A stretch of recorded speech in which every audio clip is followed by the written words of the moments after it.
In this activity, we will see the examples of reversible and irreversible changes. Here I take some ice.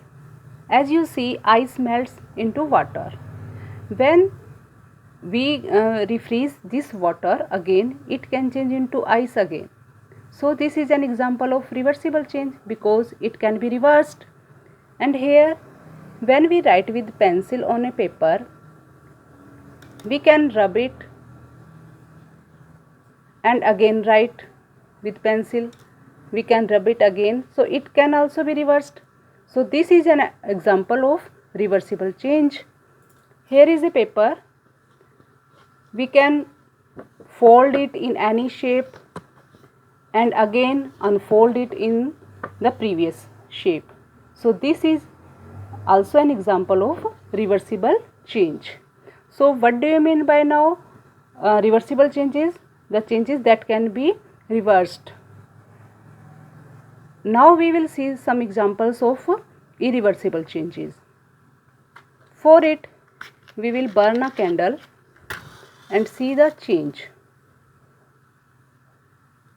When we burn a candle, it produces some heat, light and water vapors. And here is a piece of paper. When we burnt this piece of paper,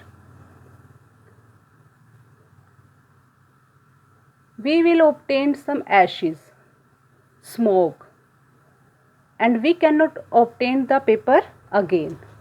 So this type of change that cannot be reversed. This type of change is irreversible change. And burning of candle, in this we burnt slowly and after some time it burnt completely. It cannot be reversed. So this is an example of irreversible changes.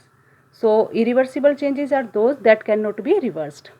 Another example, when we take a piece of paper and cut it in 4 pieces.